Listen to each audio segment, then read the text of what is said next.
dipaksakan. Oke, kita langsung mulai aja dengan tutorial malam ini. Jangan lupa buat teman-teman siapin catatannya, siapin juga mungkin air minum gitu ya, biar nggak ngantuk atau biar tetap fokus nanti. Sebentar ya.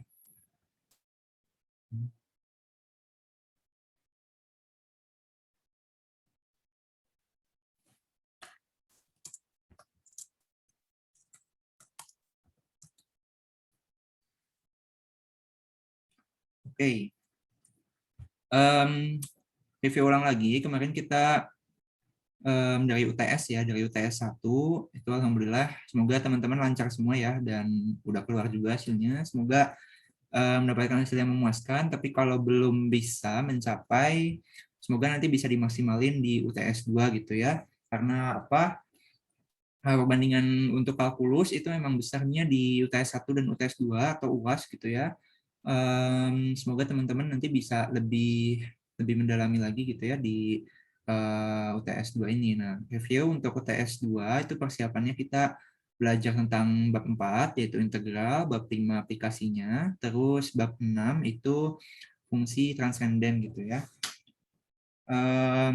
Kalau aku sendiri mengeklaim untuk teori-teori di bab-bab integral itu lebih sedikit dan lebih mudah gitu ya, lebih mudah diterapkan daripada yang turunan karena aplikasi turunan juga mungkin rada ribet gitu ya. Tapi kalau di aplikasi integral ini lebih simplifikasi untuk TPB gitu ya, tidak terlalu ribet gitu.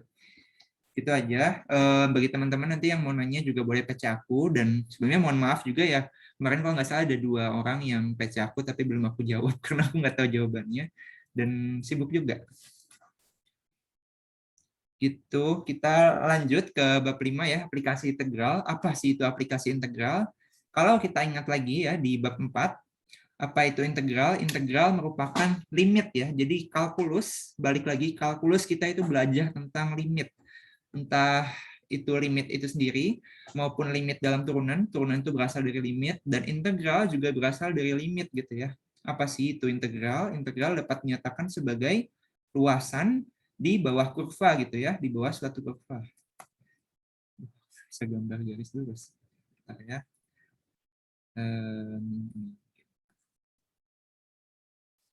Oke, nah jadi kalau kita punya suatu kurva gitu ya, kurva begini gitu misal. Nah, kita ingin menentukan berapa sih luasan di bawah kurva ini gitu ya terhadap sumbu X ini gitu ya. Nah, ini kan bentuknya tidak teratur gitu ya. Lingkaran juga bukan, persegi bukan, segitiga bukan. Ya pokoknya bukanlah, bukan bentuk yang kita kenali gitu ya, karena ini bentuknya kontinu gitu ya. Nah, di sini kita bisa lihat gimana caranya kita bisa menentukan luas gitu ya. Lalu matematikawan Riemann gitu ya mengusulkan kita membagi luasan di bawah kurva ini membagi menjadi bentuk yang kita kenali, yaitu salah satunya adalah persegi panjang gitu ya.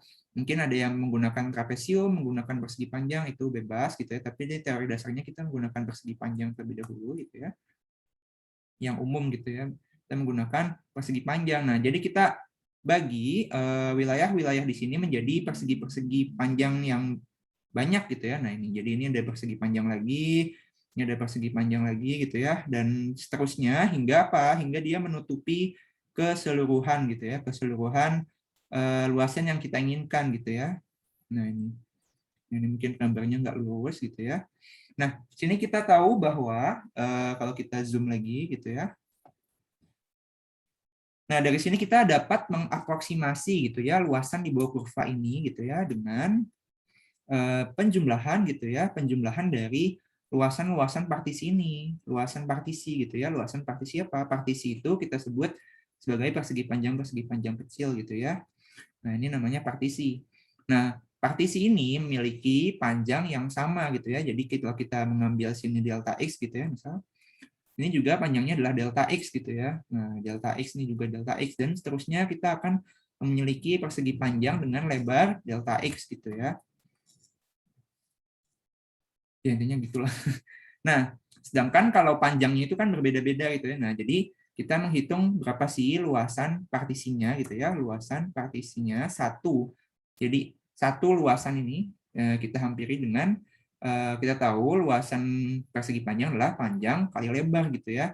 Kita tahu tadi lebarnya selalu konstan ya, kita ambil delta X gitu. Nah, terus panjangnya adalah ini ya, ini adalah panjang dari persegi panjangnya. Nah, ini juga panjang dari persegi panjangnya. Kan beda-beda gitu ya. Panjangnya berapa? Panjangnya kita bisa misalkan Y gitu ya. Y ini apa? Y ini adalah merepresentasikan dari fungsi ini. Misal fungsinya adalah Y sama dengan min X kuadrat plus 2 gitu ya, misal gitu. Nah, jadi ini adalah representasi dari Y gitu ya. Jadi sebenarnya luasannya adalah panjangnya itu Y dikali delta X gitu. Nah, karena kita hanya ingin menggunakan satu variabel, maka dari itu Y-nya kita ubah ke dalam bentuk yang kita kenali, yaitu sebagai fungsi gitu ya. Nah, kalau kita berbicara tentang luasan gitu ya, kita tahu dari teoremanya Riemann gitu ya. Dari teoremanya Riemann itu partisi yang ada di sini gitu ya, kita jumlahkan gitu ya menggunakan notasi sigma gitu dari luasan ini. Saya salah, saya lihat Excel dulu.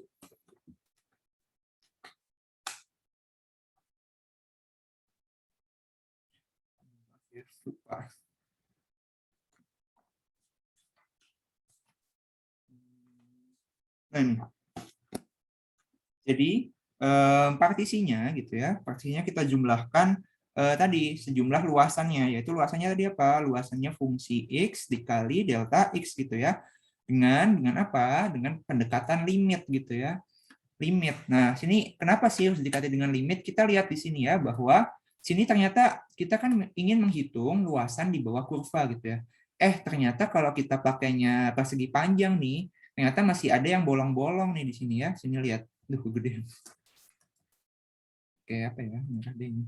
Nah, sini kita lihat ada yang bolong nih. Nih merah nih bolong lagi, nih bolong lagi gitu ya. Masih banyak daerah-daerah yang belum kita tentukan luasnya gitu. Padahal ini kan juga bukan segitiga gitu ya. Masa ya kita mau ngitung segitiga sebanyak ini gitu ya. Padahal nih misal ini luasan sisanya gitu ya. Ini kan bentuknya kurva gitu ya, nggak lurus.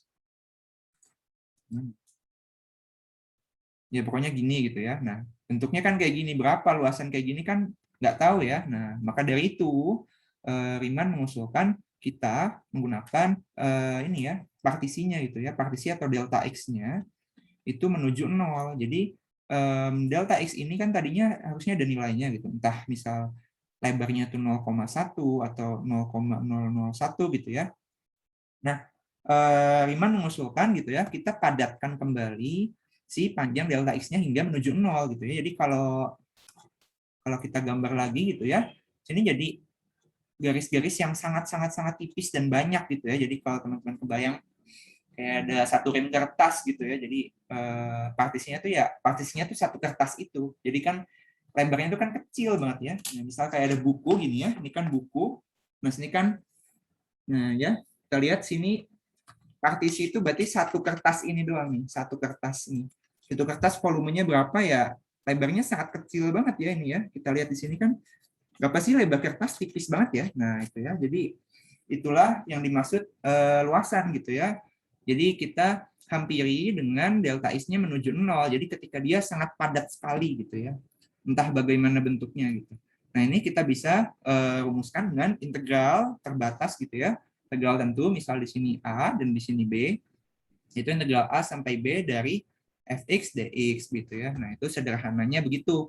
Kenapa sih ada integral gitu? Kenapa integral itu menyatakan luas gitu ya? Nah, lanjut ke pembahasan bab 5, apa itu aplikasi integral? Salah satu aplikasi integral ya tadi kita bisa menentukan luasan di bawah kurva gitu ya, di bawah kurva yang kita inginkan berapa gitu. Nah, contoh nyatanya adalah bentar. Kalau mungkin teman-teman ini aku ingin mengubah pandangan gitu ya. Ini aku ingin mengubah pandangan teman-teman gimana caranya biar teman-teman bisa lebih berpikir kritis gitu ya, nggak hanya menerima rumus. Kalau di SMA mungkin teman-teman udah terbiasa mengenali tentukan luas di bawah kurva gitu ya, misal jangan yang ini deh, biarin deh.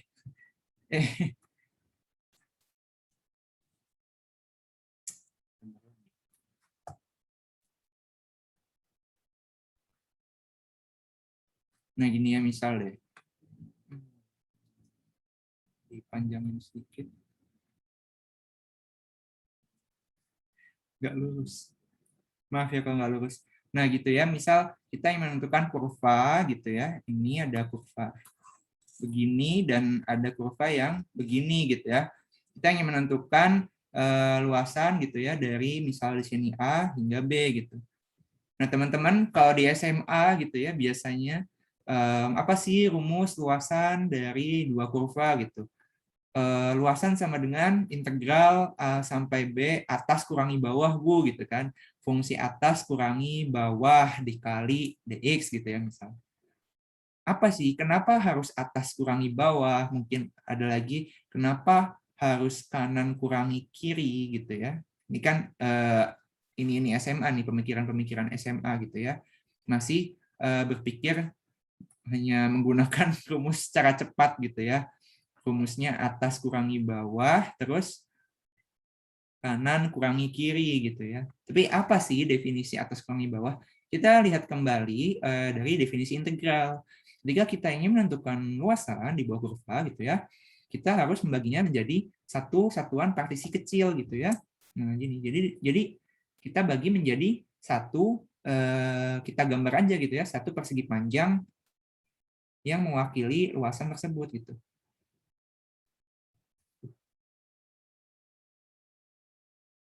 Nah, ini ya. Ini adalah luasan persegi panjangnya. Kita bisa lihat bahwa luasan A gitu ya bisa dihampiri dengan luasan si ini. Luasannya ini apa? Kita tahu ketika kita mengambil partisi itu panjangnya sama. Misalkan aja panjangnya kita delta X gitu ya. Karena ini tegak lurus dengan sumbu X, maka dia bedanya kan X gitu ya. Misalnya ini ada X1, sini X2, berarti kan selisihnya X2 kurangi X1 sama dengan delta X gitu ya. Makanya kenapa dia namanya delta X gitu. Jadi kita tahu panjang kali lebar gitu ya. Lebarnya adalah dia delta X, panjangnya adalah sini kita lihat misal di sini adalah fungsi fx dan di sini fungsi gx gitu ya. Panjangnya berapa sih? Panjangnya kita bisa lihat adalah dia y gitu ya, sepanjang y ini. Duh. Negatif. Itu sepanjang Y ini gitu ya. Nah, panjangnya berapa? Panjangnya ya dari atas sampai bawah gitu ya. Makanya rumusnya atas kurangi bawah gitu kadang kalau teman-teman mungkin ada di SMA gitu ya. Nah, maksudnya atas kurangi bawah tuh itu. Jadi ketika dia panjang gitu ya, panjang yang dari atas ketika kita ingin menentukan panjang di suatu sistem koordinat kartesian gitu ya. Berarti kan kita menghitung dari yang atas kurangi yang bawah untuk mendapatkan sebuah jarak gitu ya. Berarti ya tadi berarti panjangnya kita bisa peroleh fx dikurangi gx gitu ya, dikali delta x. Nah, untuk luasannya berarti integral dari A sampai B fx kurangi gx gitu ya, dx gitu. Nah, inilah asal usulnya kenapa sih harus atas kurangi bawah, kenapa harus kanan kurangi kiri. Kalau kanan kurangi kiri berarti kita mengambilnya menggunakan partisi Y gitu ya. Apa itu partisi Y? Jadi untuk menentukan suatu luasan kita bisa mengambil partisinya itu dua partisi ya, dua macam partisi. Ada yang menggunakan partisinya delta X. Jadi ketika kita lebarnya itu sama semua dengan lebarnya itu mengapit di antara dua X gitu ya, misalnya X1 dan X2. Nah, kalau kita menggunakan, aku nggak bisa ke bawah lagi.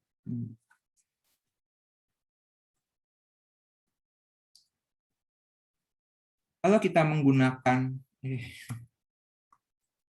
menggunakan partisi Y gitu ya, misalnya partisi Y bentuknya gimana ya?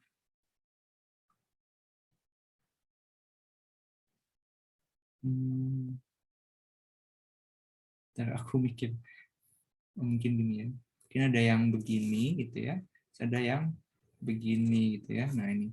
Jadi misalnya ini adalah fungsi jangan gini. Entah gimana ya. Misal ada fungsi yang begini dan ada fungsi yang begini gitu ya, misal gitu ya. Ini berarti yang fx, ini yang gx gitu misal. Nah, kenapa sih dia muncul partisi y gitu ya? Karena ini sebagai alternatif cara kita untuk menghitung suatu integral gitu ya dari permasalahan gimana caranya kita menentukan luas gitu ya. Kalau di kasus ini kita menggunakan partisi x gitu ya, kita harus membagi menjadi dua sama besar gitu ya. Maksudnya menjadi dua bagian. Kenapa sih harus dibagi dua bagian? Karena di sini kita harus lihat bahwa batas atas dan batas bawahnya beda gitu ya. Jadi nggak saklek gitu, nggak di bab 5 ini nggak ada rumusan yang saklek gitu ya, atau rumusan yang paten gitu ya untuk menentukannya. Kita harus melakukan analisis terhadap gambar gitu ya. Jadi kunci dari bab 5 ini adalah analisis gambar gitu ya, atau grafik. Jadi kita nggak bisa sebenarnya ya sejatinya kita nggak bisa langsung menggunakan rumus-rumus gitu ya. Nah kalau di sini kita lihat kita menggunakan partisi x gitu ya, berarti kan begini gambarnya. Nah ini ya kita lihat luasan ini berapa? Luasan yang ini berarti dia ketika gx gitu ya, berarti di batas atasnya kan gx, batas bawahnya ketika dia sumbu y sama dengan 0 gitu ya, atau sumbu x gitu. Berarti gx ya, gx dikali delta x. Tapi kita lihat partisi ini kan selalu bergerak ya, jadi dia kan akan memenuhi luasan yang kita inginkan. Ini misal luasannya tuh yang hijau ini. Ya, intinya itulah. Nah, ketika kita partisinya adalah sekitaran sini gitu ya, kita ambil partisi sekitaran sini gitu. Nah ini udah berbeda ya. Ini batas atasnya adalah fx gitu. Jadi luasan yang ini partisinya fx dikali delta x gitu. Walaupun lebarnya sama, tapi panjangnya dia berbeda gitu ya, karena batas atas batas bawahnya berbeda gitu. Maka dari itu dia luasannya karena partisinya berbeda, luasan partisinya berbeda, kita harus bagi menjadi dua bagian gitu ya. Nah ini ya. Ini misalnya bagian 1, nih bagian 2, berarti luasan total gitu ya, berarti integral misal ini A, ini B, ini C gitu ya, berarti integral A sampai B gitu ya, dari gx dx ditambah A sampai B fx dx gitu ya. Ini adalah ketika kita menggunakan partisi delta x gitu. Tapi kita lihat kalau kita menggunakan partisi delta y gitu ya, itu akan menjadi lebih mudah ya, tanpa kita membaginya menjadi dua bagian seperti ini gitu.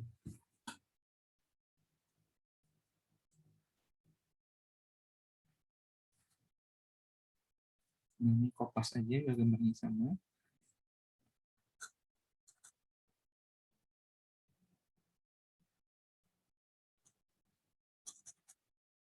Nah, dihapus dulu. Oke, udah ya. Seenggaknya mirip lah. Nah, kalau kita lihat ya di sini gitu ya, kalau kita menggunakan partisi y itu menjadi lebih mudah gitu ya. Kenapa jadi lebih mudah?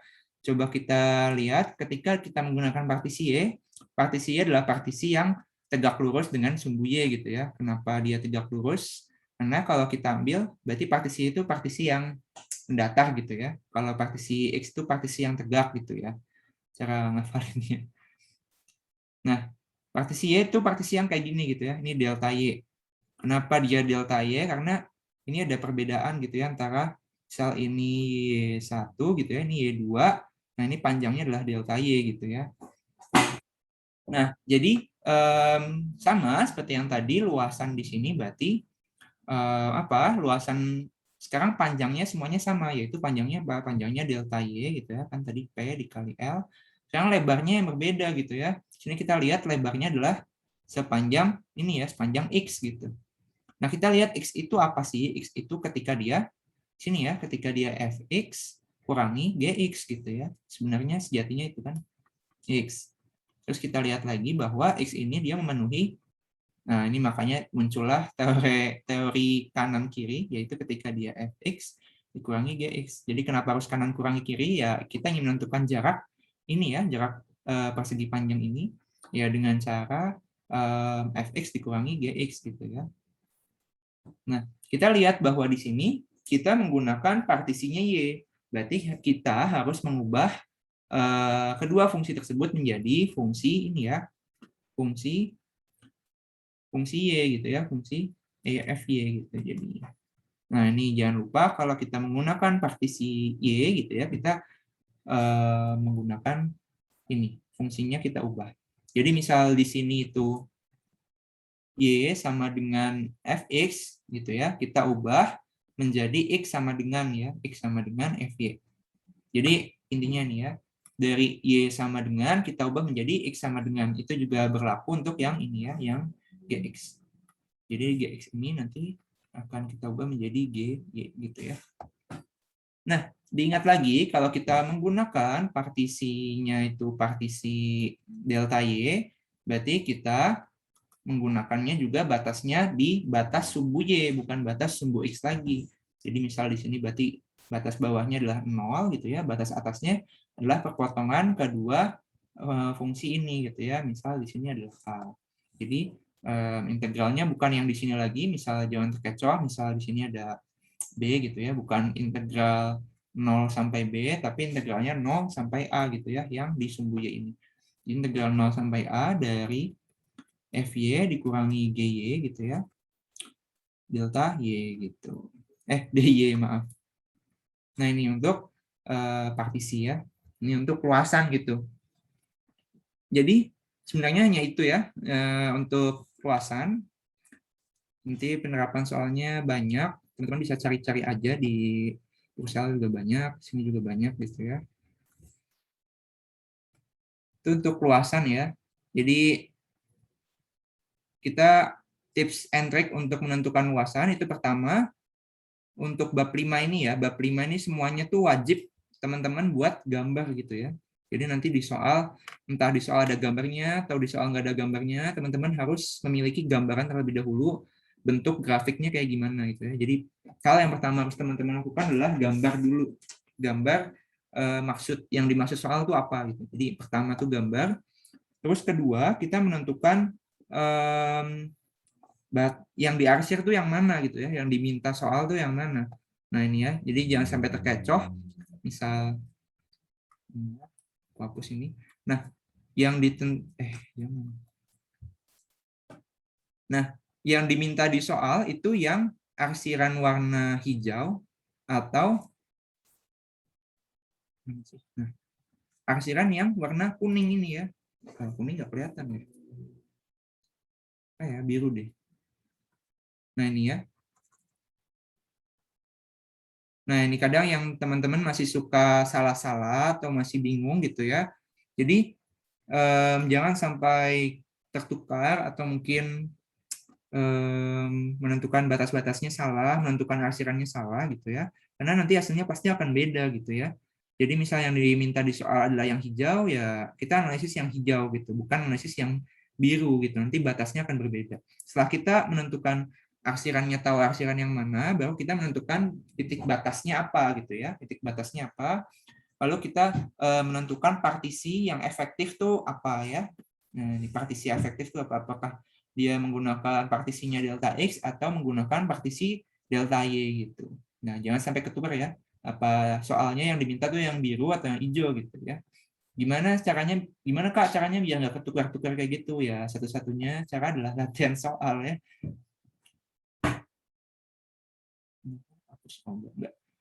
Nah, itu tentang luasan gitu ya. Nah, ada lagi aplikasi integral itu kita berbicara tentang 3 dimensi gitu ya. Tadi kan kita hanya membicara tentang luasan gitu ya. Luasan itu kan 2 dimensi.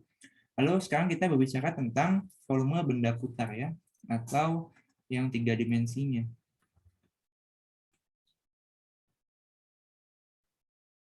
Nah ini aku juga ingin apa ya namanya, breakdown gitu ya buat teman-teman. Jangan pakai lagi rumus-rumus SMA-nya karena bisa jadi berlaku, bisa jadi enggak gitu ya, karena itu hanya rumus jadi gitu ya, bukan hasil dari pemikiran atau analisis dari grafik gitu ya. Jadi ditekankan untuk grafiknya tuh gimana gitu ya. Nah, volume benda putar ini mungkin cukup membingungkan gitu ya, karena ini merupakan sesuatu yang baru mungkin ya, teoremanya bagi teman-teman gitu. Apa sih itu volume benda putar? Volume benda putar adalah ketika kita hampir sama sebenarnya, ketika kita memiliki suatu kurva gitu ya.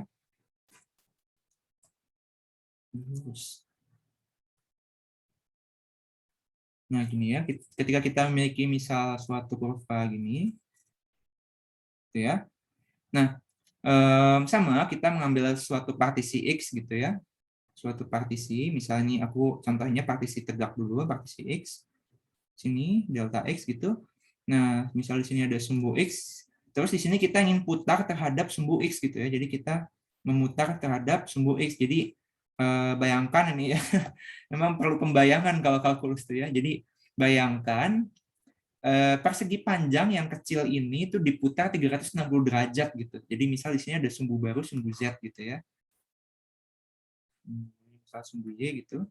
Nah, ini misalkan gitu ya, bayangkan ketika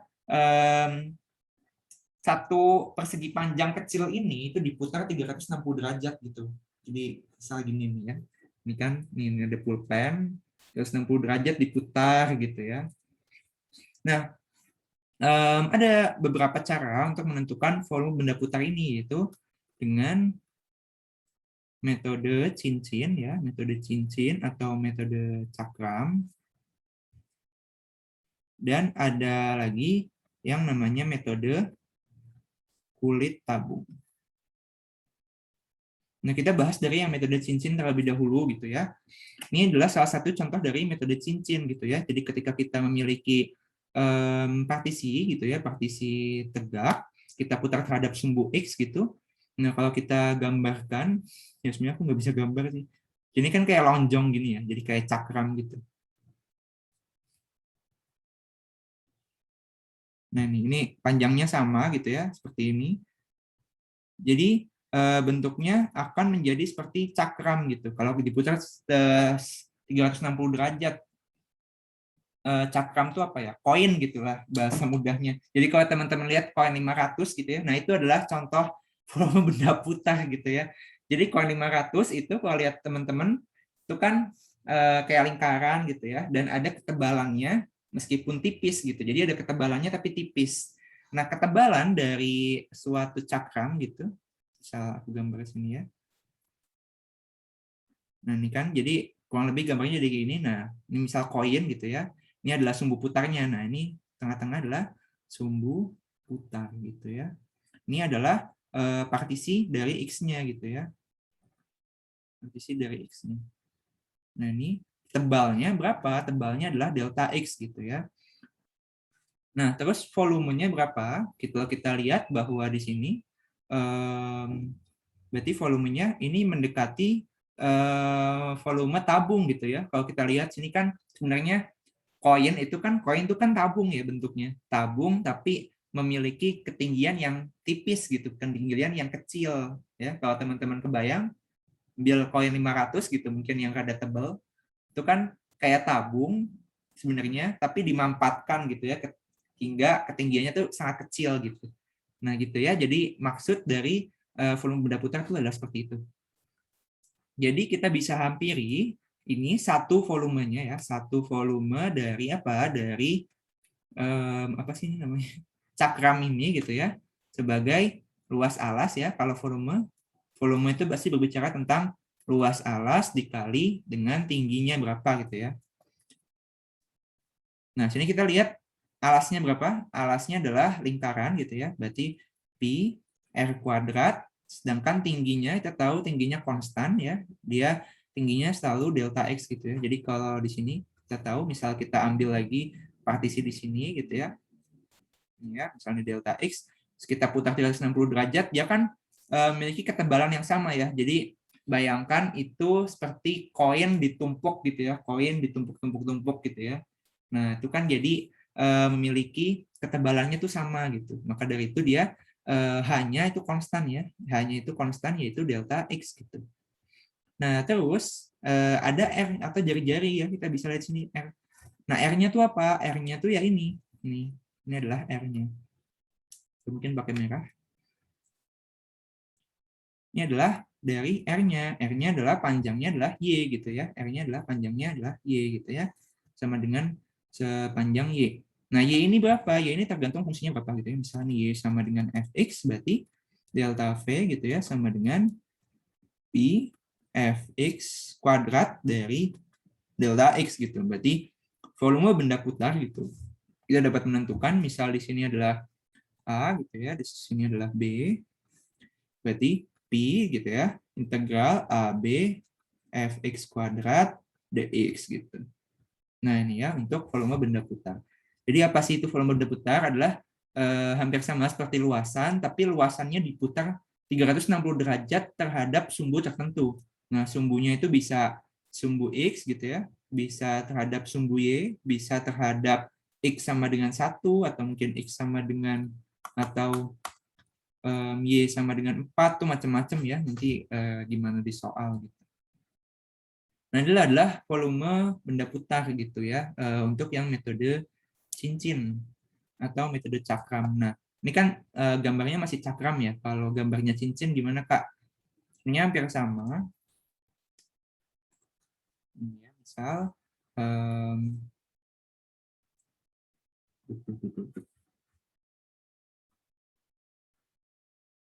misal gambarnya seperti ini.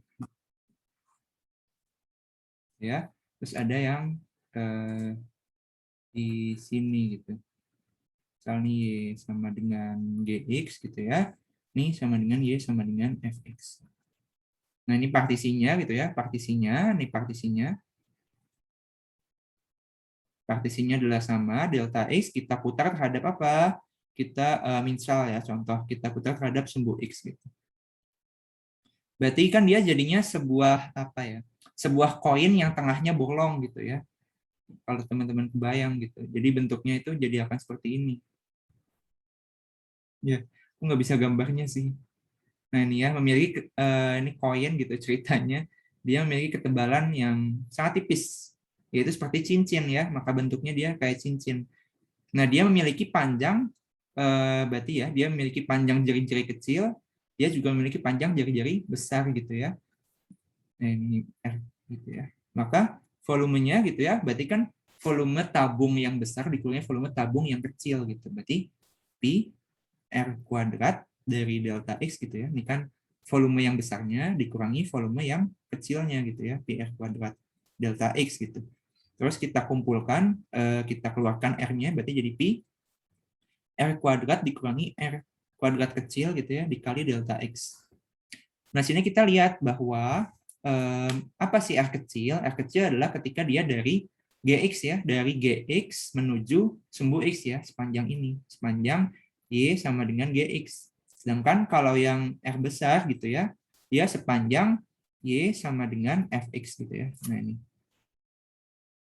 Jadi ini kan Fx nih. Ini kan berarti panjangnya sepanjang Fx. Nanti kalau misal kita ambil partisinya di sini, juga akan sama aja ya. Ini panjangnya adalah Y sama dengan Fx. Ini R kecilnya adalah ketika dia Y sama dengan Gx gitu. Berarti volumenya dia jadi integral, misal di sini ada A, sini ada B gitu ya. Integral A, B, Pi-nya bisa dikeluarin. R kuadratnya adalah yang besar tadi. Yang besar yaitu yang atas gitu ya.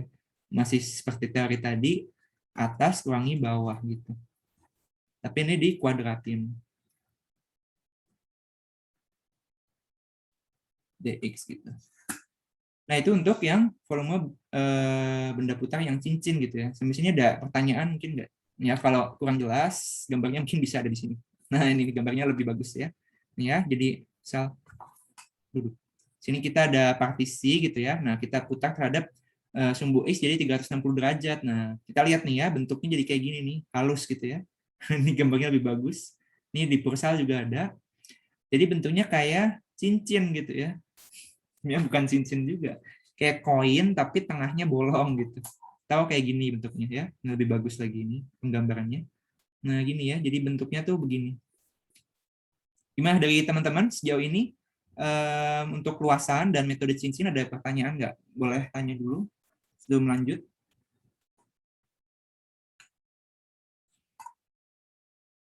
Ada kan ya? Ada. Ya, lagi hujan sih ya. Di Bandung lagi hujan juga. Emang enaknya tidur ya.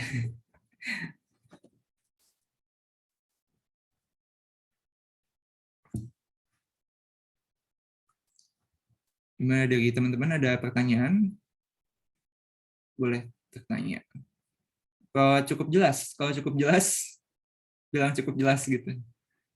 Kak, izin mau nanya, Kak. Boleh, silakan. Kalau misalkan nanti mau ngitung volumenya tuh delta X-nya tuh masuk ke perhitungan nggak sih, Kak? Maksudnya ngaruh di perhitungannya nggak? Nah, itu ya. Oke, pertanyaan yang bagus, makasih ya. Nah, delta X ini tuh apa sih sebenarnya? Definisi dari delta X, kita balik lagi, definisi delta X ini nggak ngaruh ke perhitungan ya. Jadi, secara teori gampangannya gitu ya. Delta gitu ya. Delta gitu ya, nanti akan sama dengan D gitu, kalau dia nanti jadi integral. Jadi, delta ini hanya sebagai pendekatan gitu ya, pendekatan ketika kita menggambar menggambar rumusannya ini gitu, menggambar sketsanya ini. Jadi ini adalah panjangnya, lebarnya gitu ya, lebarnya itu delta X gitu. Nah, ini balik lagi ke mana? Kenapa bisa kayak gitu? Balik lagi ke definisi awal ya, definisi limit integral Riemann gitu ya. Ketika dia fx dikali delta x, kini bisa kita lihat delta x-nya berubah jadi dx gitu ya. Nah, dx ini kita kenali sebagai operasi gitu ya, operasi integral, di mana dia ya hanya sebuah operator ya, nggak berpengaruh apa-apa terhadap perhitungan gitu ya. Gitu. Cukup menjawab nggak? Atau masih bingung? Menjawab, Kak. Makasih, Kak. Oke. Kalau masih kurang kebayang, bisa lihat aja di Google, sudah banyak sekali yang bisa gambarnya lebih bagus pakai komputer ya ini. Nah, ini kita bisa lihat lagi gambar yang sama. Ini ya, nah ini ya perbedaannya. Ini kalau cakram tuh dia kayak gini jadinya ya. Ya sebuah koin. Ya kalau kebayang koin aja gitu ya. Kalau dia metode cincin ini ya, dia bentuknya kayak koin tapi tengahnya bolong gitu. Gitu ya. Ya, jadi yang pengen aku tekankan lagi, rumusnya bukan hanya atas bawah gitu ya, atas kuadrat dikurangi bawah kuadrat terus dikali pi, tapi teman-teman harus bisa lihat kenapa harus kayak gitu gitu. Kenapa kayak gitu? Karena nanti di soal gitu ya bakal beda-beda banget. Nanti kita contoh soal setelah metode kulit tabung selesai. Nanti kita langsung contoh-contoh soal. Karena nggak ada pertanyaan, kita lanjut aja ke metode kulit tabung. Apa sih itu metode kulit tabung? Sebenarnya hampir sama seperti yang tadi gitu ya. Saat kita gambar lagi sini, buka merah. Nah, sini ya kita bisa lihat mungkin gambarnya itu apa ya?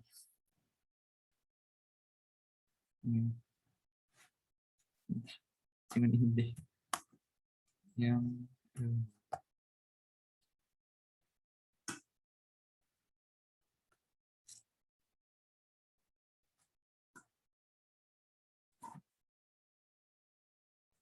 nah ini ya, jadi misal kita punya koordinat kartesian kayak gini.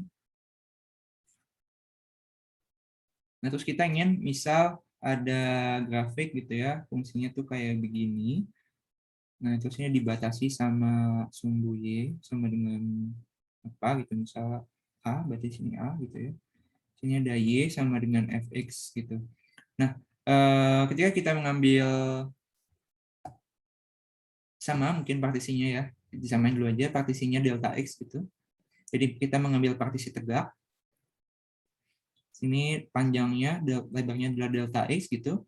Sekarang kita putarnya terhadap, tadi kan kita putar terhadap sumbu X, kita sekarang putar terhadap sumbu Y gitu ya. Kita putar 360 terhadap sumbu Y.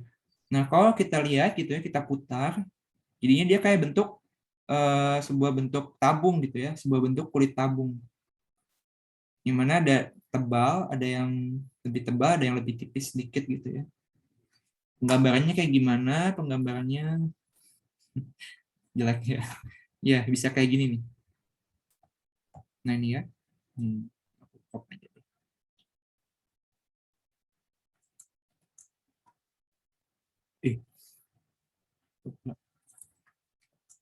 Maaf ya lama.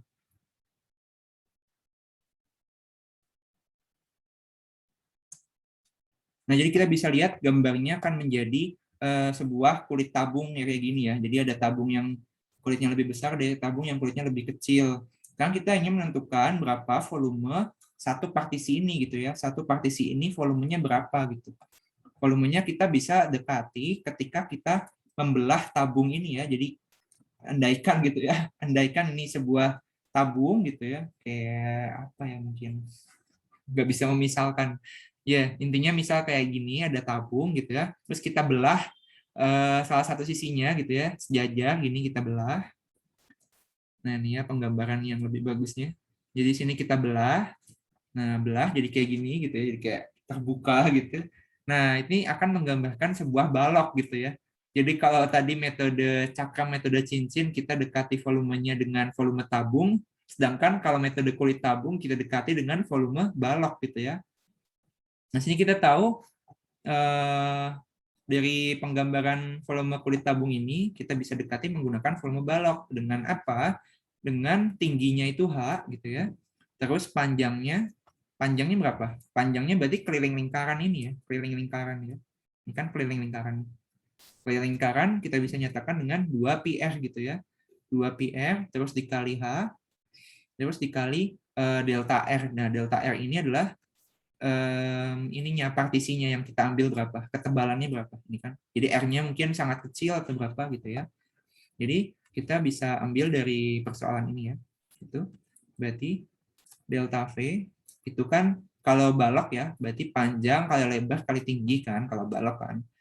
Terus berarti panjangnya itu 2pi dikali R, terus dikali H, dikali tingginya atau ketebalannya dia adalah delta X gitu. Ya, sampai sini juga jelas ya. Nah, sekarang kalau di metode cincin, metode cakram, yang perlu kita tekankan adalah kita mencari jari-jarinya berapa ya. Ini harus perlu hati-hati. Dan jangan lupa biasanya TPB itu lupa banget untuk dikuadratin ya. Jadi kalau nggak kuadrat tuh pasti hasilnya salah ya. Jangan sampai lupa dikuadratin itu. Kalau metode cincin. Sedangkan kalau metode kulit tabung tuh nggak perlu dikuadratin. Yang ditekankan di sini adalah kita mencari jari-jari tabungnya berapa dan ketinggiannya berapa. Sini kita bisa lihat jari-jarinya berarti ini ya, ini kan jari-jarinya R-nya ya. R-nya ini, R-nya sebesar berapa? Anggaplah sebesar X gitu. Kenapa sebesar X sih, Kak? Karena dia bakal berbeda-beda. Kalau kita ambilnya di sini, kita putar terhadap 360, dia kan jari-jarinya berarti ini. Ini ya, jari-jarinya ini. Nah, jari-jarinya adalah X juga gitu ya. Jadi kita misalkan aja X gitu. Jadi delta V sama dengan 2pi, jari-jarinya adalah X. Sekarang ketinggiannya ya, ketinggiannya adalah ini. Ketinggiannya selalu Y gitu ya. Nah, Y-nya ini berapa? Berarti Y-nya adalah, ini ya, Y-nya adalah A, berarti kan dari atas kurangi bawah gitu ya, kalau masih bingung. Atas kurangi bawah, yaitu ketika dia atasnya kan, batas atasnya sumbu A ya, sumbu Y sama dengan A. Terus batas bawahnya adalah ketika dia Y sama dengan Fx. Nah, berarti ketinggiannya adalah A dikurangi Fx dikali delta X. Oh, berarti volumenya adalah, nah jangan lupa, kalau kita menggunakan partisi X, berarti kita menggunakan batasnya pada sumbu X ya, bukan batas pada sumbu X, pada sumbu Y. Jadi jangan kita gunakan integral 0 sampai A gitu. Salah ya, karena 0 sampai A itu ada di sini. Kita gunakan batasnya, batas sumbu X. Berarti misal di sini B gitu ya. Berarti jadinya integral 0 sampai B ya, bukan integral 0 sampai A.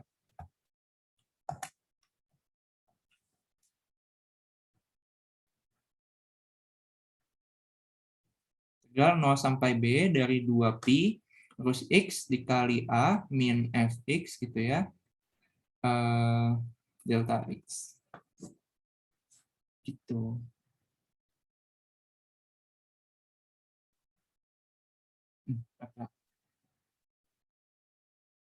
Benar-benar. Ya, begini ya untuk volume kulit tabung gitu. Jadi ada dua cara menentukan volume benda putar dengan cara tadi, dengan cara metode cincin dan metode kulit tabung.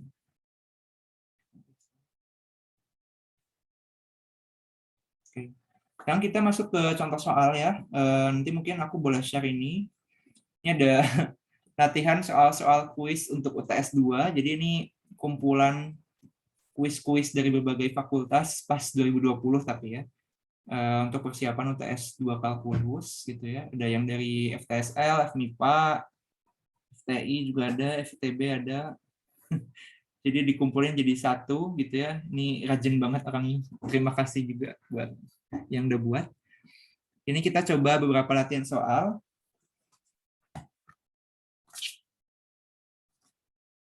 Mungkin dari yang mudah dulu ya.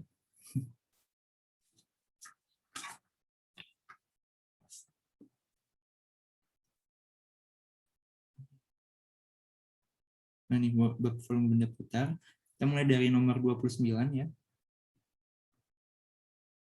Oke.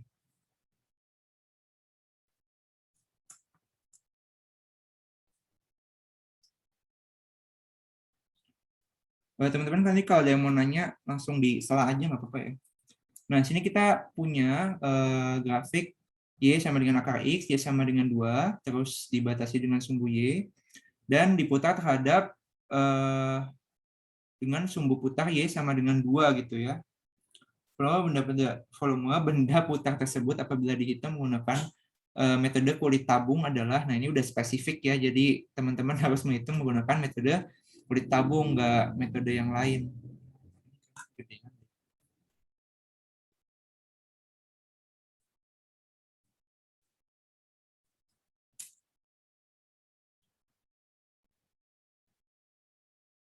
Oke, nah ini untungnya kita nggak sampai menghitung hasil akhirnya, jadi kita hanya melakukan analisis gambarnya gitu ya. Berarti tadi hal pertama yang harus kita lakukan adalah gambar terlebih dahulu ya. Jadi kita gambar.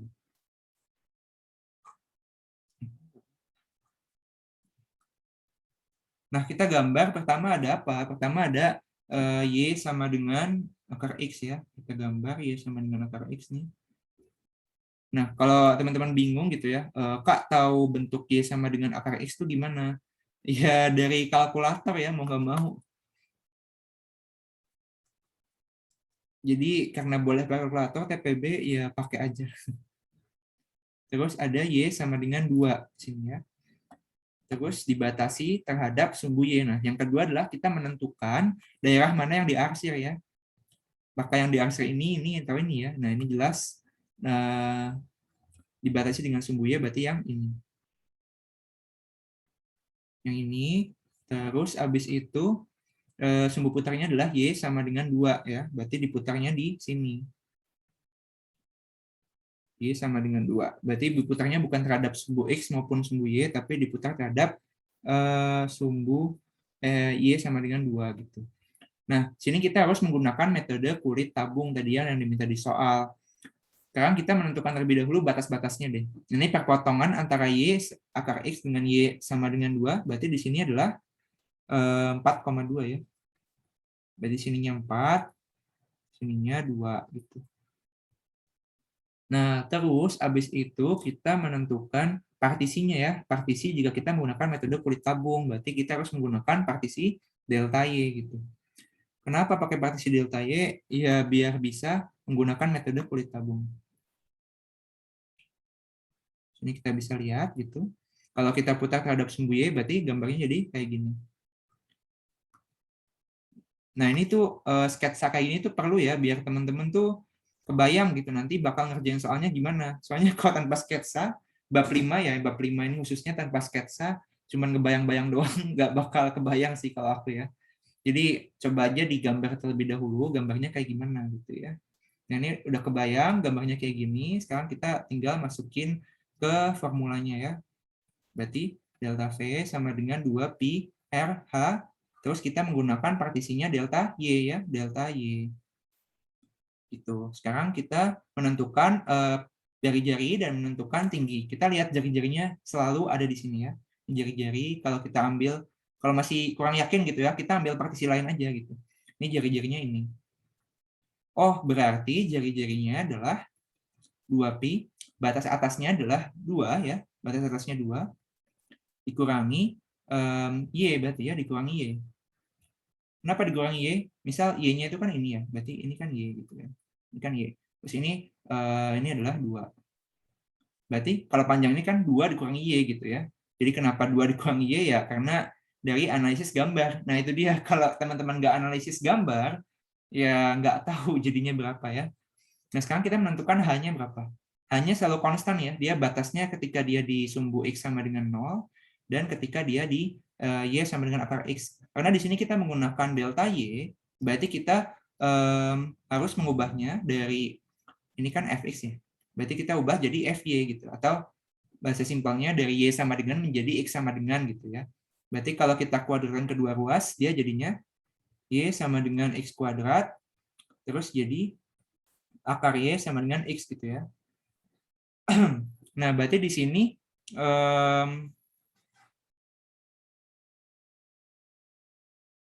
sebentar. Salah di pantesan.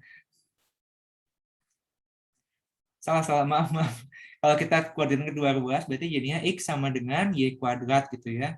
Berarti ketinggiannya adalah ketika dia, kalau teman-teman masih bingung ya udah nggak apa-apa, gunain aja kanan dikurangi kiri ya. Ya, yang kanan tuh Y kuadrat, yang ini kan 0 ya, berarti jadinya tingginya Y kuadrat delta Y. Udah, berarti sekarang V sama dengan integral, kita menggunakan delta Y, berarti kita menggunakan batas pada sumbu Y.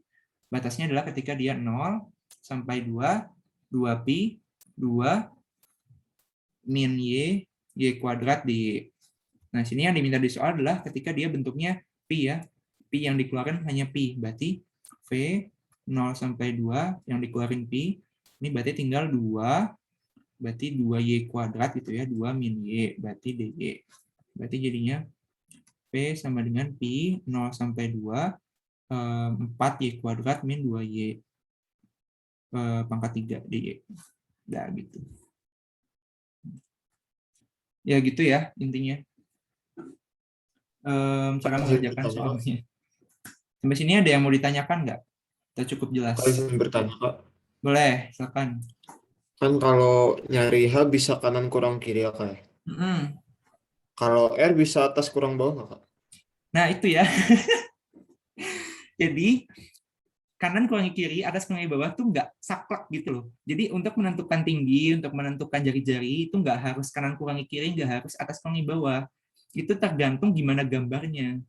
Nah, kebetulan gambar di sini adalah, kita lihat ya, di gambarnya berantakan.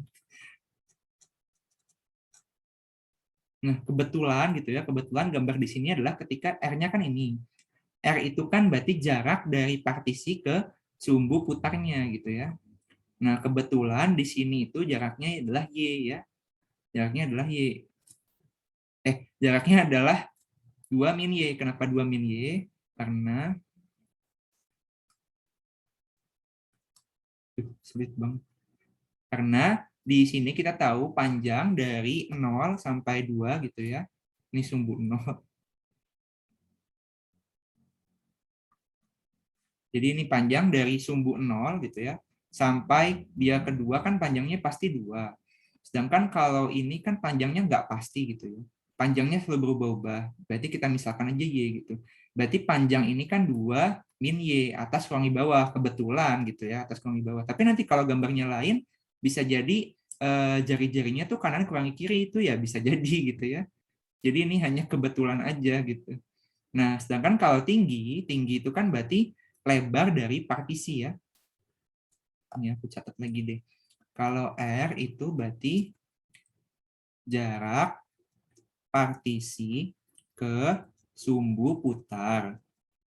Ini ya, pada apa namanya? Ya sama aja sih, mau pada metode Sitchin atau metode Cakram. Sedangkan kalau H adalah lebar atau panjang dari partisi gitu ya. Nah, ini coba dipahami lagi deh. Jadi sini kan hanya ini ya. Jadi kalau kita ambil salah satu partisi gitu, ini H gitu kan. Nah, hanya kebetulan itu kanan kurangi kiri gitu ya. Kebetulan gitu. Jadi sini adalah sumbu X sama dengan 0, di sini sumbu di sini fungsi Y sama dengan akar X gitu ya. Nah, sedangkan kita tahu ya bahwa kita menggunakan partisinya adalah partisi delta Y ya. Kita ini adalah panjangnya delta Y. Berarti panjang H gitu ya. Panjang H ini berarti dari sini, dari Y gitu ya. Y sama dengan akar X dikurangi 0 gitu ya. Berarti kan H sama dengan Y. Gimana sih? Jadi bingung. Y-nya Y kuadrat bukan, Kak? Y kuadrat kurang 0. Oh iya, Y kuadrat. Tuh, maaf. Berarti kan dia jadinya sepanjang Y kuadrat. Tuh, malah jadi 0 lagi. Bentar ya. Terus dulu. Nah, berarti kan hanya kan Y kuadrat gitu ya. Y kuadrat dikurangi 0 gitu ya. Ya dikurangi 0 jadinya Y kuadrat gitu. Nah, ini kebetulan aja kanan kurangi kiri gitu. Gimana? Cukup jelas nggak? Cukup jelas, Kak. Tadi soalnya ngiranya 2, jadinya R-nya 2 kurang akar Y gitu. Y kuadrat, Kak. Gitu. Ya, ya, ya. Ya itu ya, balik lagi tadi di atas ini ya. Bab 5 aplikasi integral ini menggunakan analisis grafik ya. Jadi apapun persoalannya teman-teman harus menggambar. Mau nggak mau.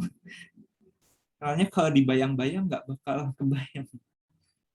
Contoh lagi ya. Contoh yang ini. Nih. Nah ini nggak aku ajarin sih. Tapi mungkin bakal keluar juga. Ini adalah volume benda pejal. Jadi nggak menggunakan cincin, nggak menggunakan. Jadi dia bukan tergolong metodenya nggak cincin juga nggak ini ya, nggak apa sih namanya, nggak cincin nggak boleh tabung juga. Nah lagi-lagi kita harus menggambar ya, menggambar kurva y sama dengan 1/12 x kuadrat dikurangi 3 sama dan y 3 min 1/12 x kuadrat. Nah ini harus digambar lagi, gambarnya kayak gimana? Mungkin teman-teman bisa pakai aplikasi GeoGebra gitu ya. Kalau aku pakainya aplikasi GeoGebra. Ini di HP ada, di laptop juga ada, di mau download juga ada gitu ya. Terserah. Nah, sini kita gambar dulu.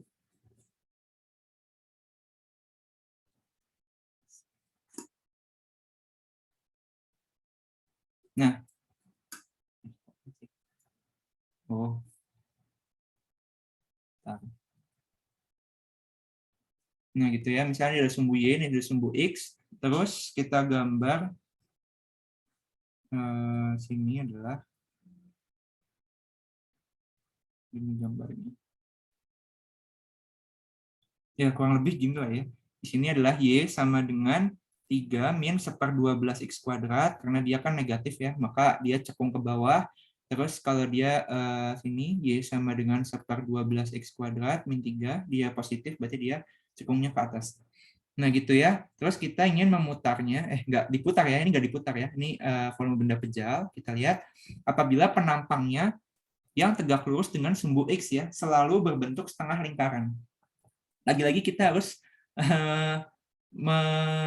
menghayal gitu ya, atau menghayal, memisalkan gitu ya.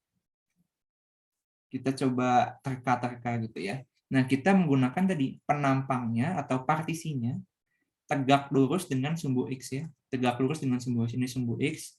Berarti yang tegak lurus kan di sini ya. Berarti kita ambil partisinya adalah delta X ya. Partisinya delta X. Nah, terus dia penampangnya itu selalu berbentuk setengah lingkaran. Jadi kalau teman-teman kebayang gitu ya, ini ada sumbu yang keluar gitu ya. Ini kalau misal dari atas gitu ya, lihat dari atas, ini bentuknya itu setengah lingkaran gini gitu. Gila ya. Duh, kebayang nggak ya? Jadi alasnya tuh ini alasnya nih.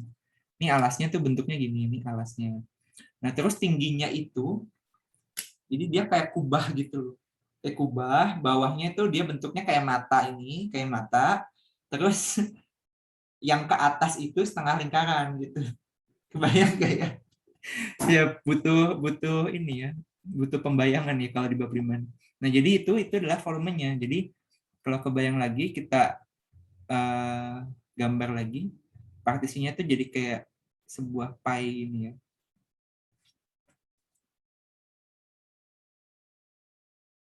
Nah, gini ya. Jadi kayak koin dibelah jadi 2 gitulah intinya. Nah, berarti volumenya adalah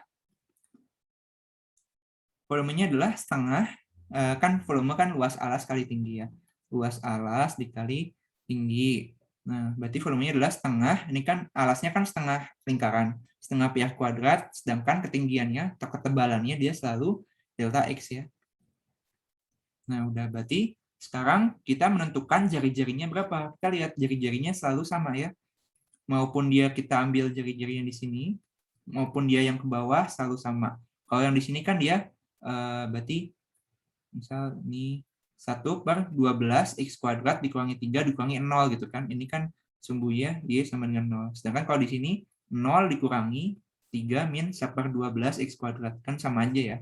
Nah, berarti itu adalah jari-jarinya. Berarti delta V sama dengan setengah Pi. Terus ini jari-jarinya adalah 1/12 X kuadrat min 3 kuadrat delta X. Nah, sekarang kita menentukan batasnya.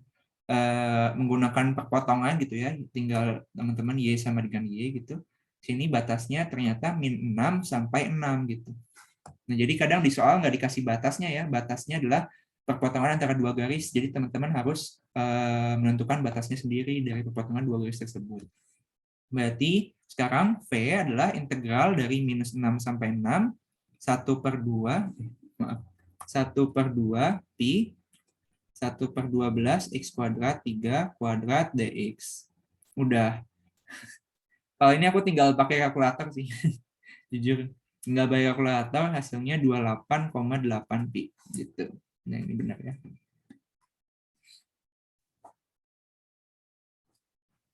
Cukup jelas ya untuk volume benda pejal ya. Ini adalah volume benda pejal. Nah, ini bisa berlaku apa aja ya. Bisa nanti mungkin bentuknya alasnya itu segitiga ya. Terus atasnya dia bakal berbentuk apa gitu, misal berbentuk sama, mungkin berbentuk setengah lingkaran gitu ya. Nah, mungkin alasnya segitiga lagi. Terus ini partisinya gitu ya. Nanti mungkin bentuknya bisa kubus gitu atau persegi panjang. Ya macam-macam ya yang diminta soal gimana. Yang penting adalah ini, kita harus menentukan kalau volume benda pejal ya, kuncinya adalah kita menentukan ini ya. Dari sini kita tahu kita menentukan satu volume partisinya. Satu volume kecilnya itu berapa? Ya. Volume kecilnya adalah kita tahu volume selalu berbicara tentang alas kali tinggi ya. Luas alas kali tinggi. Udah itu doang. Dari situ kita bisa analisis dari gambarnya ya. Jadi memang ini soal analisis gambar. Lanjut ya. Kayaknya nggak cukup waktunya kalau sampai usaha dan kerja. Jadi kita ini dulu aja.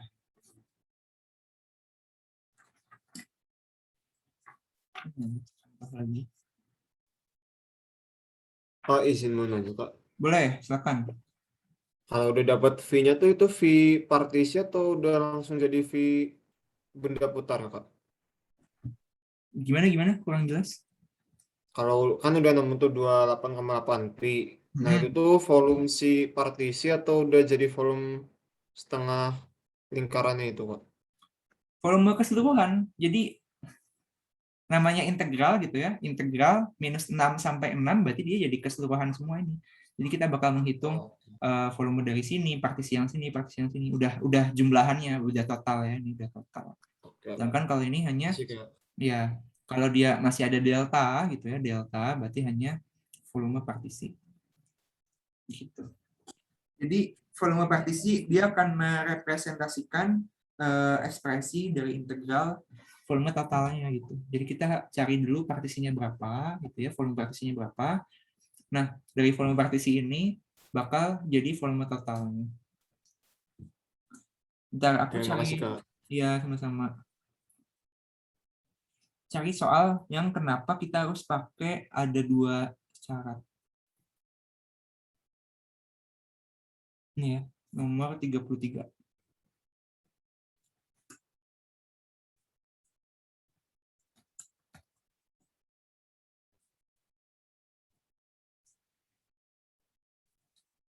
Ini gambarnya sangat tidak high. Maaf ya. Saya juga dapat. Nah, jadi ini adalah volume benda pejal yang diperoleh dengan memutar daerah yang dibatasi kurva. Ini kalau kurang jelas aku tulis lagi. Ini Y sama dengan E pangkat X ya, terhadap sumbu X, ini terhadap sumbu Y dengan garis X sama dengan ln 4. Ini teman-teman udah belajar belum fungsi-fungsi transenden ya? Tapi kurang lebih ya udah deh, aku pengenalan dulu ya. Pengenalan apa itu learn, apa itu bilangan Euler ya. Nanti sebenarnya ada bab khusus tersendiri, itu di bab 6, fungsi transenden, tapi secara keseluruhan tuh kayak gini ya. Jadi kita tahu ya dari logaritma A log B itu A log B sama dengan C, itu kan kita bisa sama dengan kan A pangkat C sama dengan B gitu ya. Nah, kalau dari ini gitu ya, jadi kalau dia E log A itu kita bisa sama dengankan dengan ln A gitu ya. Jadi E log gitu ya. E log itu ln A gitu ya. Sedangkan kalau 10 log A kita bisa nyatakan dengan log A gitu. Cuman log A. Jadi 10-nya nggak usah ditulis. Sedangkan kalau dia atasnya itu E, atasnya itu bilangan Euler gitu ya. Itu dia jadi logaritma natural. Jadi ln itu logaritma natural, itu representatif dari E log gitu ya. Nah ini. Terus kalau ini ya E pangkat X gitu ya, misalnya berarti ini.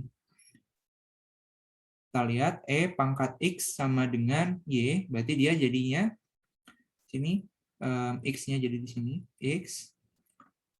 Ini berarti jadi E log Y gitu ya, atau sama dengan ln Y gitu ya. Jadi E pangkat X sama dengan Y, kita menggunakan kesamaan ini, kesamaan yang A log B sama dengan C, A pangkat C sama dengan B gitu ya. Itu kalau kita ubah jadi bentuk logaritma, jadinya X sama dengan E log Y. Nah, kita tahu bahwa E log A sama dengan ln A, berarti ini sama dengan ln Y gitu ya. Tuh, kurang lebih. Terus kalau sifat-sifatnya dari bilangan Euler itu kalau diintegralkan, dia hasilnya sama. Gitu ya. Sedangkan kalau dia diturunkan, dia juga hasilnya sama. Gitu. Itu aja buat pengenalannya. Kita lanjut ke contoh soalnya. Nah, sini kita gambar terlebih dahulu fungsinya ya.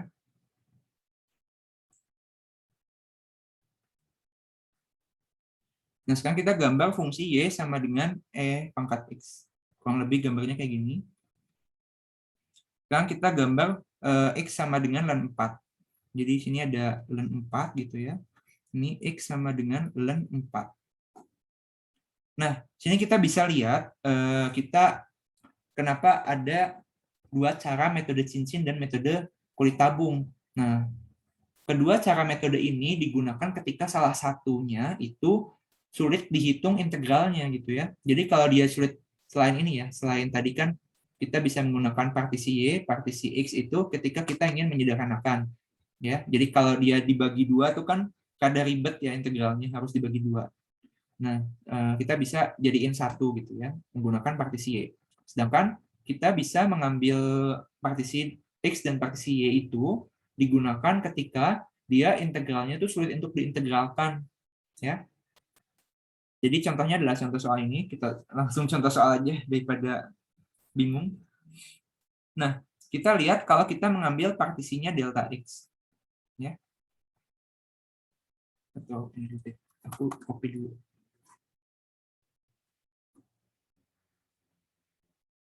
Ya, gambar dulu. Nah, jadi sini kita misal ambil partisinya adalah delta X. Ya. Nih. Delta X. Terus ini soalnya adalah kalau benda putar di terhadap sumbu X ya. Kita putar terhadap sumbu X adalah K pi ya. Nah, nilai dari K adalah gitu ya. Nah, jadi kita putar terhadap sumbu X. Nah, berarti sini kita peroleh metode cincin ya, berarti metode cakram. Nah, berarti volumenya adalah kalau pakai ini ya, volumenya adalah pi r kuadrat delta X berarti delta V. Jari-jarinya lihat ini ya, ini adalah jari-jarinya, berarti pi jari-jarinya adalah ya ini dari E pangkat X-nya ya. Berarti E pangkat X kuadrat delta X. Berarti V sama dengan integral dari 0 sampai ln 4 gitu ya. Dari pi E X kuadrat dx. Nah, integral seperti ini itu sulit untuk diintegralkan ya. Kalau dia mengandung ini ya. Jadi dia ada E dia E pangkat X, dan X-nya itu dikuadratin lagi. Nah, ini kita nggak tahu dia integralnya berapa dari sini. Ini tidak ada hasilnya. Bahkan tidak bisa dihitung. Gitu ya. Ini tidak bisa dihitung. Maka dari itu kita menggunakan metode lain gitu ya, yaitu metode tadi kulit tabung salah satunya. Nah, maka dari itu kita menggunakan metode kulit tabung. Kita ambil partisinya, berarti partisinya jadi partisi mendatar gitu ya, delta Y. Nah, tapi di sini ada masalah, kita harus membaginya menjadi dua sama besar ya. Dua bagian, maaf. Ya, ada yang ya partisinya di sini, karena batas kanan dan batas kirinya dia berbeda gitu ya. Jadi nggak langsung dia dari 0 sampai sini adalah 4 gitu ya. Nah gitu. Jadi kita harus bagi dengan dua kasus. Jadi simplifikasinya dia nggak harus jadi satu doang, tapi bisa jadi dia jadi dua, tetapi integralnya tuh bisa dihitung gitu. Kalau ini kan dia jadi satu, memang praktis gitu ya, integralnya cuma satu. Tapi dia integralnya nggak bisa dihitung ya, sama aja dong. Jadi mau nggak mau kita harus menghitung dua integral, tapi bisa dihitung gitu, gitu ya. Nah di sini kita berarti menggunakan dibutakan terhadap sumbu X. Berarti dia jadinya metode kulit tabung ya. Di sini kita kebayang delta V sama dengan 2pi RH, delta Y berarti ya, kita menggunakan partinya delta Y. Berarti delta V 2pi. Nah, sekarang kita coba analisis R-nya berapa. Di sini ya, untuk yang bagian kedua nih.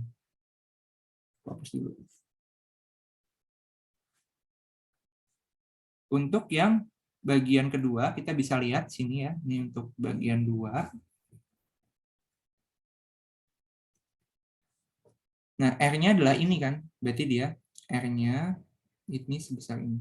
Nah, tadi ya, ingat bahwa R adalah jarak partisi ke sumbu putar. Ini ya. Berarti dia sebesar Y gitu ya. R-nya sama dengan Y. Nah, sekarang kita menentukan tingginya. Tinggi adalah lebar atau panjang dari partisinya. Ini adalah ketinggiannya hanya ya. Nah, hanya dia selalu dari, nah ini ya, kebetulan nih kanan kurangi kiri ya hanya. Berarti dari, ini kan Y sama dengan ln 4. Ini Y sama dengan, maaf. Ini kan X sama dengan ln 4. Ini Y sama dengan E pangkat X. Nah, di sini kita menggunakannya partisi delta Y. Berarti kita harus bentuk menjadi X sama dengan dulu ya. Berarti ini X sama dengan ln Y ya. Tadi udah dibuktikan di awal. Berarti jadinya hanya adalah ln 4 dikurangi ln Y. Delta Y. Berarti V sama dengan integral 0 sampai 4 dari 2pi Y ln 4 dikurangi ln Y. dy. Nah, ini ntar ada hasilnya. Gitu. Ya, gitu doang. Gimana? Sampai sini ada pertanyaan nggak dari teman-teman? Boleh silakan. Tahu makin bingung. Itu yang kulit tabungnya ada dua berarti kan kayak? Oh iya benar. Ya, kulit tabungnya ada dua ya. Ya, miss ya. Berarti kan dia kan masih menghitung yang di bagian 2. Berarti yang bagian 1 kan belum. Nah, sebenarnya bagian 1 ini kita nggak perlu pakai integral. Karena apa? Karena kita bisa lihat sini. Jika kita ambil sini ya. Oh, pantas ini warnanya biru.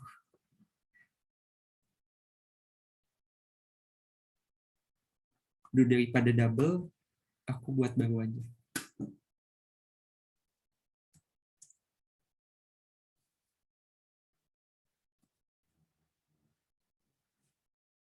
Nah, ini kan tadi kita bagi dua sini ya. Bagi dua. Ini yang bagian 1 tadi udah ketemu. Sekarang yang bagian 2 ini ya. Bagian 2. Sekarang kita ambil partinya tadi sama, delta Y. Nah, kita lihat di sini tuh kan rata ya. Dia kayak ini. Kayak apa namanya? Bisanya dibilang apa sih?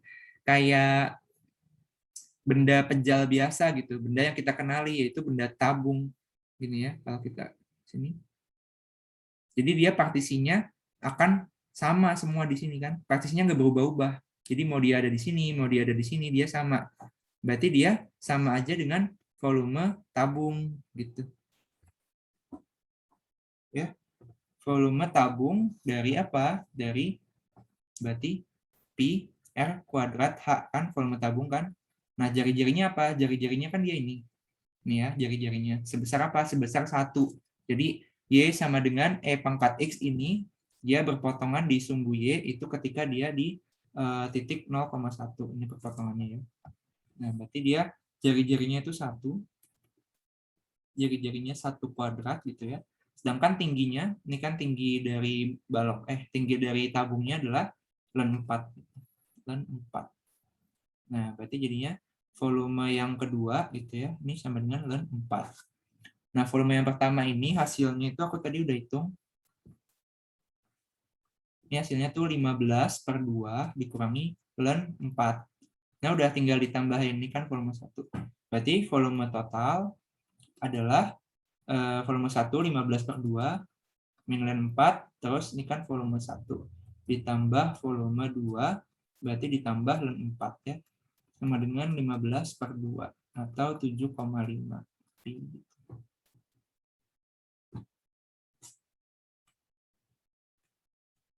Ya, cukup jelas ya. Atau bingung yang di sini ya tadi ya, gambarnya nggak jelas. Intinya di sini tuh kita bisa kenali dengan bentuk tabung biasa. Kenapa? Karena dia batasnya sama semua, batas kanan kirinya sama semua. Kalau di sini kan kita lihat ya, di sini ya nih. Ini kan bentuk tabungnya berbeda-beda. Ada yang tabungnya kayak gini. Ada yang tabungnya panjangnya cuma segini, ada yang panjangnya segini, ada yang panjangnya segini kan. Jadi dia bentuk tabungnya akan berbeda-beda gitu. Kalau yang di bagian 1, kalau kita lihat yang bagian 2, dia bentuk tabungnya selalu sama, memiliki ketinggian yang sama. Ini ya. Gitu. Jadi kita kenali dengan volumenya bentuk tabung biasa aja. Jadi nggak perlu pakai integral. Nah, ini tips and trick dari aku sih. Gitu. Ada lagi yang mau nanya? Boleh. Nanti filenya aku share deh.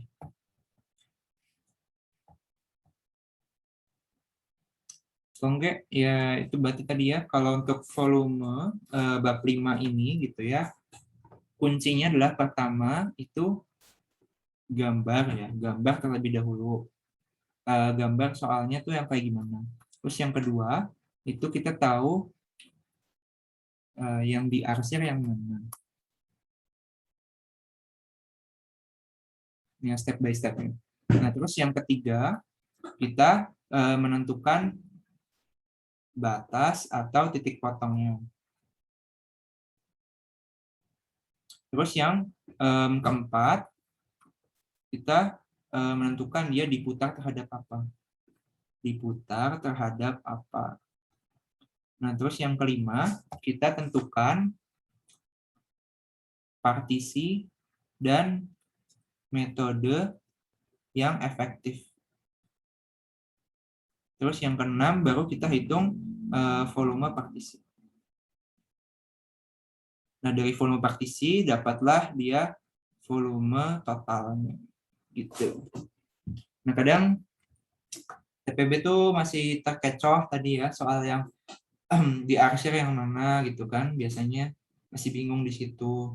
Terus kalau titik potong mah mudah ya, tinggal perpotongannya apa gitu kan. Terus diputar terhadap apa. Terus biasanya nih partisi dan metode yang efektif tuh apa gitu ya, apakah menggunakan partisinya delta X atau menggunakan delta Y atau menggunakan cincin atau menggunakan kulit tabung. Nah, kalian tinggal analisis sendiri aja gitu, mana yang mudah untuk dikerjakan. Atau kalau di soal tadi kan udah enak tuh kalau di soal spesifik ya. Nih, tadi di soalnya yang diminta menggunakan metode kulit tabung ya, menggunakan metode kulit tabung. Tapi kalau nggak ada di soal disebutkan ya kita menentukan sendiri mana metode yang paling efektif gitu ya, mana yang paling mudah dikerjakan. Terus menentukan volume partisi. Nah, ini biasanya bermasalah juga. Masih bingung ditentukan mana R-nya gitu ya, mana R-nya, mana H-nya gitu ya. Kalau yang peluang berputar mana R-nya juga gitu. Nah, ini harus untuk menentukan R-nya mana, H-nya mana, teman-teman harus gambar terlebih dahulu ya. Jangan di awang-awang, nanti bingung. Jadi mau nggak mau digambar dulu aja ya. Saran dari aku sih paling aman digambar dulu. Gitu. Karena biasanya soalnya ya nggak ada gambarnya, gini doang. Kata-kata doang. Jadi kita harus bisa gambar sendiri. Gambarnya gimana? Pakai aplikasi GeoGebra aja. Bisa di-download di HP. Aku sih juga punya ya di HP. Ini GeoGebra. Udah kalian tinggal ketik aja masukin apa, nanti gambarnya keluar. Terus biasanya juga kalau di GeoGebra udah ada perpotongan garisnya gitu. Jadi nggak usah ditentuin lagi. Teman-teman nggak usah ngitung lagi titik potongnya berapa gitu. Nggak usah. Ya, gitu aja dari aku buat malam ini. Ada pertanyaan nggak sampai sini? Jangan lupa ya batasnya lagi. Batas integral ini itu harus sesuai dengan partisinya. Kalau partisinya delta Y, pakai batasnya ya sumbu Y-nya ya. Jangan menggunakan batas sumbu X. Nah, kadang juga terkecoh di situ. Kalau lagi buru-buru. Ya. Banyak banget tantangan di bab 5 ini karena banyak kriteria-kriteria yang harus dipenuhi dulu. Biar lancar gimana Kak? Biar lancar ya ini ya, banyak latihan soal karena memang soalnya bakal beda-beda banyak banget gitu. Kasusnya juga beda-beda. Ya kalian harus bisa pintar-pintar gimana. Itu aja. Ada lagi pertanyaan? Kalau nggak ada, kita cukupkan aja sampai hari ini. Udah jam 9 malam juga. Udah cukup malam. Semangat buat kalkulusnya. Dikit lagi selesai. Dan sebenarnya ya untuk mata kuliah kalkulus itu pelajarannya tuh hanya berbicara tentang limit, turunan, dan integral. Nanti kalian semester 2 itu cuman ditambahin dikit, jadi turunannya jadi 2 variabel, turunan parsial gitu ya. Nanti kalau integral jadinya integral lipat gitu ya. Jadi integralnya ada 2 kali, terus variabelnya jadi ada 2 gitu. Ya sebenarnya itu doang. Nanti limit juga gitu, limitnya jadi ada 2 variabel, jadi ada X sama Y gitu. Jadi nanti pelajaran di semester 2 kurang lebih tuh mirip sama pelajaran semester 1. Beda ya, kalau sama fisika kan beda ya. Fisika yang semester 1 tuh tentang apa, terus yang bab 2 tuh tentang fisika modern, listrik gitu ya, kan beda. Sedangkan kalau kalkulus itu pasti setiap bab ada kesinambungannya gitu. Jadi nyambung terus gitu. Jadi saran dari aku ya kalau bisa sebisa mungkin jangan tidur di kelas, soalnya kalau miss satu aja gitu ya, satu bab atau satu subbab, biasanya nanti subbab selanjutnya itu nggak tahu apa-apa gitu, soalnya bab sebelumnya tuh juga miss gitu, juga nggak tahu apa-apa. Jadi karena subbabnya itu selalu nyambung ya, selalu berkesinambungan, kalau bisa subbab-subbab sebelumnya juga udah dipahami gitu. Itu aja saran dari aku. Semangat buat UTS 2-nya ya, menjelang UTS 2. Nah, ini udah bulan November, 1 bulan lagi menuju Desember. Gitu aja dari aku. Semoga malam ini bisa bermanfaat ilmunya buat nanti persiapan di kelas, mungkin ya bisa lebih maju daripada teman-teman yang lainnya. Semangat buat kalkulusnya. Marilah kita tutup majelis ilmu pada malam ini dengan bacaan hamdalah. Alhamdulillahirrahmanirrahim, dengan terlalu kita sempurnakan dengan bacaan kafaratul majelis. Selamat malam semuanya, selamat istirahat dan melanjutkan aktivitasnya masing-masing. Assalamualaikum warahmatullahi wabarakatuh. Waalaikumsalam warahmatullahi wabarakatuh. Makasih Kak. Makasih Kak.